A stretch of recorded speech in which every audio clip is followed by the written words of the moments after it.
हरे कृष्णा।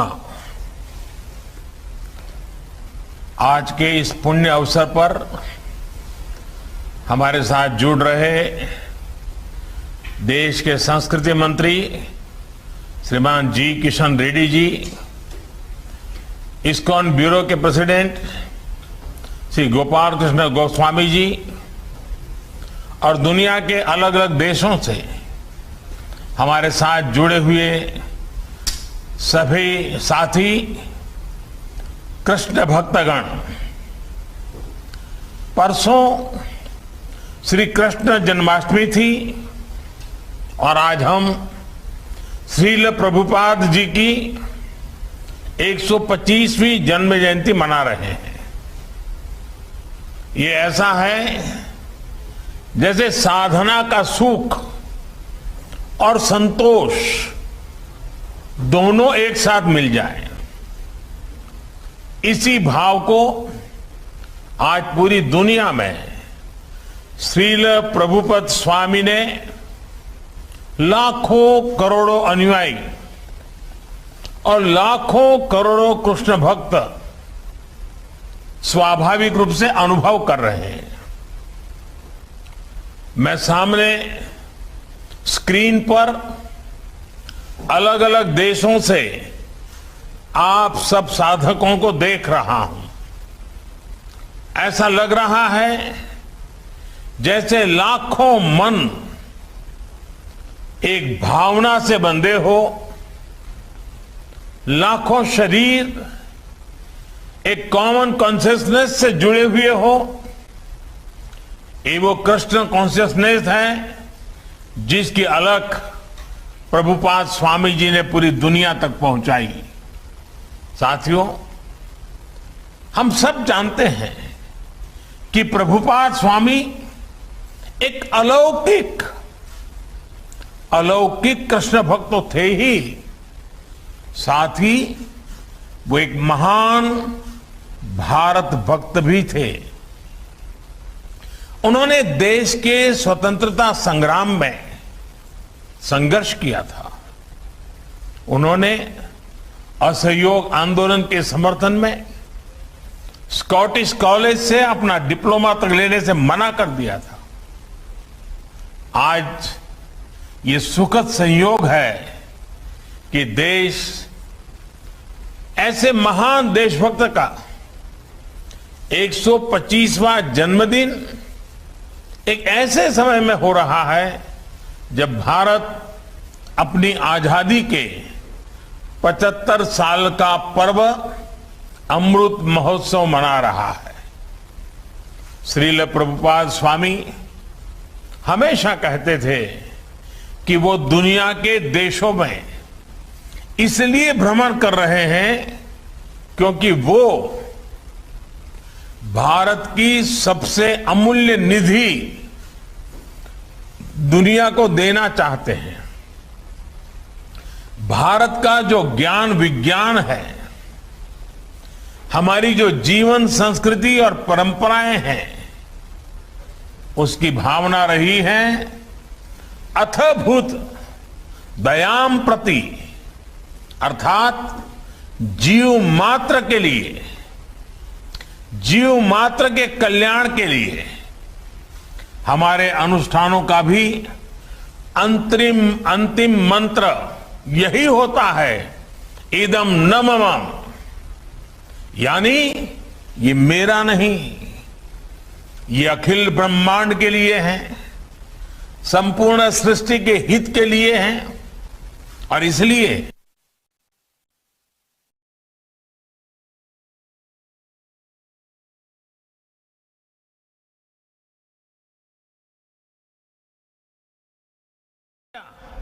कि वे भारत के चिंतन और दर्शन को दुनिया तक ले जाएं।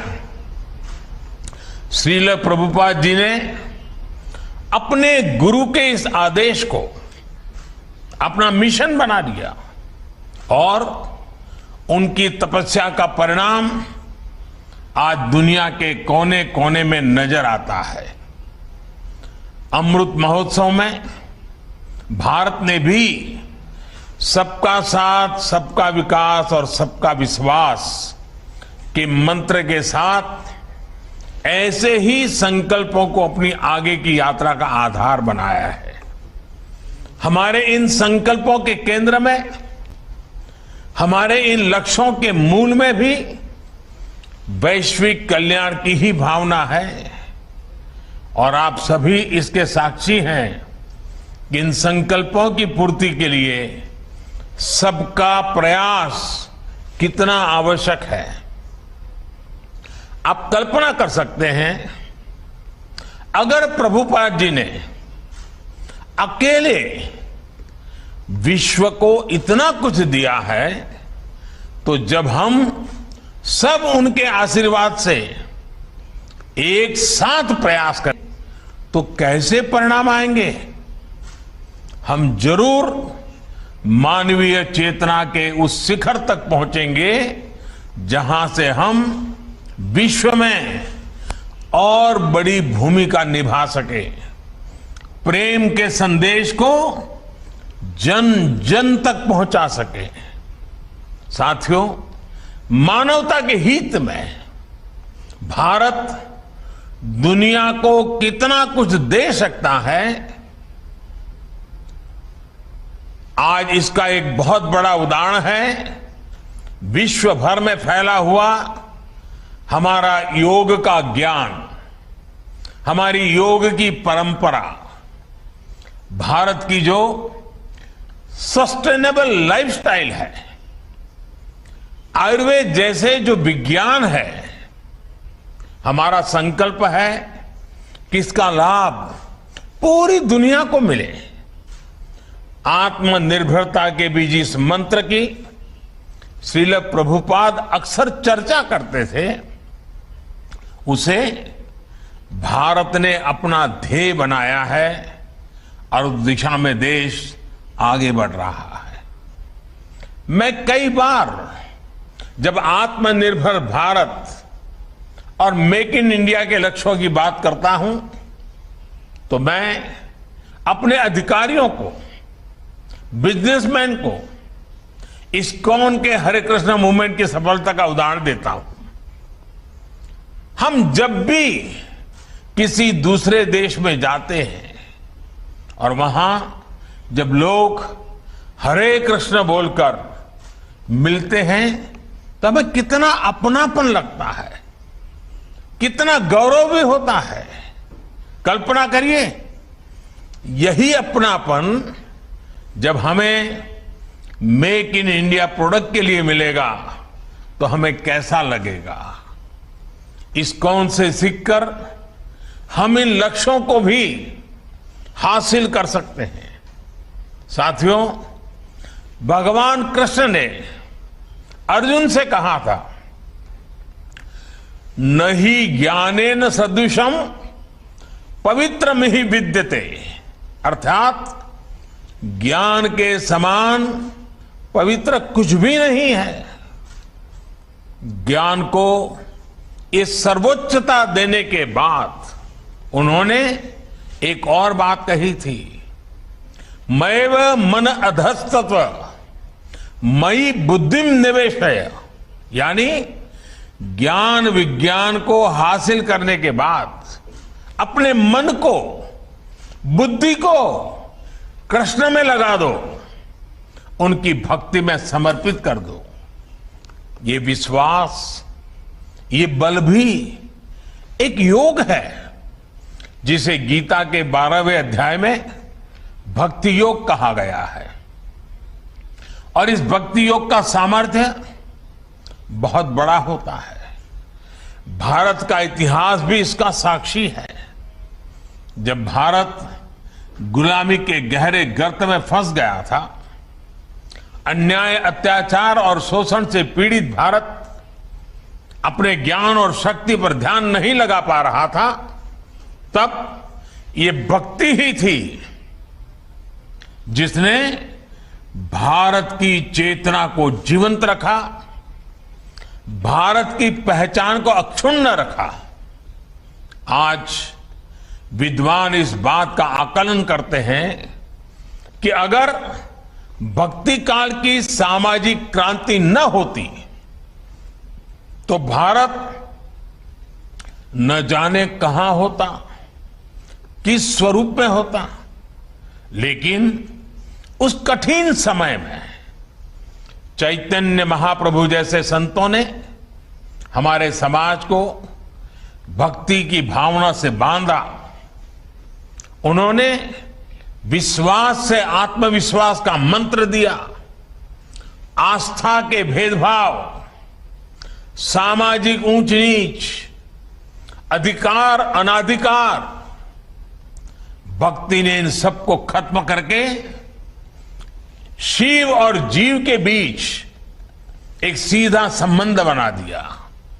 साथियों, भारत के इतिहास का अध्ययन करें तो आप ये भी पाएंगे कि भक्ति की इस डोर को थामे रहने के लिए अलग अलग कालखंड में ऋषि, महर्षि और मनीषी समाज में आते रहे, अवतरित होते रहे।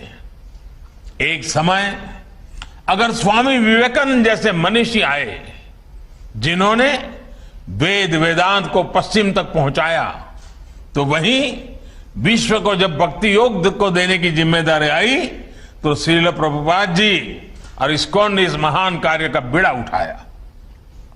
उन्होंने भक्ति वेदांत को दुनिया की चेतना से जोड़ने का काम किया। यह कोई साधारण काम नहीं था। उन्होंने करीब 70 साल की उस उम्र में इस्कॉन जैसा वैश्विक मिशन शुरू किया। जब लोग अपने जीवन का दायरा और सक्रियता कम करने लगते हैं, ये हमारे समाज के लिए और हर व्यक्ति के लिए एक बड़ी प्रेरणा है। कई बार हम देखते हैं लोग कहने लगते हैं कि उम्र हो गई, नहीं तो बहुत कुछ करते, या फिर अभी तो सही उम्र नहीं है ये सब काम करने की। लेकिन प्रभुपाद स्वामी अपने बचपन से लेकर के पूरे जीवन तक अपने संकल्पों के लिए सक्रिय रहे। प्रभुपाद जी समुद्री जहाज से जब अमेरिका गए तो वो लगभग खाली जेब थे। उनके पास केवल गीता और श्रीमद् भागवत की पूंजी थी। रास्ते में उन्हें 2-2 बार हार्ट अटैक आया यात्रा के दरमियान। जब वो न्यूयॉर्क पहुंचे तो उनके पास खाने की व्यवस्था भी नहीं थी, रहने का तो ठिकाना ही नहीं था। लेकिन उसके अगले 11 सालों में दुनिया ने जो कुछ देखा, श्रद्धेय अटल जी के शब्दों में कहें तो अटल जी ने इनके विषय में कहा था, वो किसी चमत्कार से कम नहीं था। आज दुनिया के अलग अलग देशों में सैकड़ों इस्कॉन मंदिर है। कितने ही गुरुकुल भारतीय संस्कृति को जीवंत बनाए हुए हैं। इस्कॉन ने दुनिया को बताया है कि भारत के लिए आस्था का मतलब है उमंग, उत्साह और उल्लास और मानवता पर विश्वास। आज अक्सर दुनिया के अलग अलग देशों में लोग भारतीय वेशभूषा में कीर्तन करते दिख जाते हैं। कपड़े सादे होते हो, हाथ में ढोलक, मंजीरा जैसे वाद्य यंत्र होते हैं, हरे कृष्ण का संगीतमय कीर्तन होता है और सब एक आत्मिक शांति में झूम रहे होते हैं। लोग देखते हैं तो उन्हें यही लगता है कि शायद कोई उत्सव या आयोजन है। लेकिन हमारे यहां तो ये कीर्तन, ये आयोजन जीवन का सहज हिस्सा है। आस्था का ये उल्लासमय स्वरूप निरंतर पूरी दुनिया में लोगों को आकर्षित करता रहा है। ये आनंद आज स्ट्रेस से दबे विश्व को नई आशा दे रहा है। साथियों, गीता में भगवान कृष्ण का कथन है, अद्वेष्टा सर्वभूतानां मैत्रः करुण एवच निर्ममोनिरहंकारः समदुख सुख शमी। अर्थात जो जीव मात्र से प्रेम करता है, उनके लिए करुणा और प्रेम रखता है, किसी से द्वेष नहीं करता, वही भगवान को प्रिय है। यही मंत्र हजारों सालों से भारत के चिंतन का आधार रहा है और इस चिंतन को सामाजिक आधार देने का काम हमारे मंदिरों ने किया है। इस्कॉन मंदिर आज इसी सेवा परंपरा के आधुनिक केंद्र बनकर उभरे हैं। मुझे याद है जब कच्छ में भूकंप आया था तो किस तरह इस्कॉन ने लोगों की सेवा के लिए आगे बढ़कर काम किया था। जब भी देश में कोई आपदा आई है, चाहे वो उत्तराखंड की त्रासदी हो या उड़ीसा और बंगाल में साइक्लोन की तबाही, इस्कॉन ने समाज का संबल बनने का काम किया है। कोरोना महामारी में भी आप करोड़ों मरीजों, उनके परिजनों और प्रवासियों के लिए लगातार भोजन और दूसरी जरूरतों की व्यवस्था करते आ रहे हैं। महामारी के अलावा भी लाखों गरीबों के भोजन और सेवा का अनवरत अभियान आपके माध्यम से चलता रहा है। जिस तरह से इस्कॉन ने कोविड मरीजों के लिए अस्पताल बनाए और अब वैक्सीन अभियान में भी सहभागिता निभा रहे हैं, उसकी भी जानकारी मुझे लगातार मिलती रहती है। मैं इस्कॉन को, इससे जुड़े सभी भक्तों को आपके इस सेवा यज्ञ के लिए बहुत बहुत शुभकामनाएं देता हूं। साथियों, आज आप सत्य, सेवा और साधना के मंत्र के साथ न केवल कृष्ण सेवा कर रहे हैं, बल्कि पूरी दुनिया में भारतीय आदर्शों और संस्कारों के ब्रांड एम्बेसडर की भी भूमिका निभा रहे हैं। भारत का शाश्वत संस्कार है सर्वे भवन्तु सुखिनः, सर्वे सन्तु निरामया। यही विचार इस्कॉन के जरिए आज आप सभी का, लाखों करोड़ों लोगों का संकल्प बन चुका है। ईश्वर के प्रति प्रेम और जीव मात्र में ईश्वर के दर्शन, यही इस संकल्प की सिद्धि का मार्ग है। विभूति योग अध्याय में भगवान ने बताया है, हमें विश्वास है कि वासुदेवः सर्वम, वासुदेवः सर्वम का ये मंत्र हम अपने जीवन में भी उतारेंगे और मानव मात्र को भी इस एकता की अनुभूति कराएंगे। इसी भावना के साथ आप सभी का बहुत बहुत धन्यवाद। हरे कृष्ण।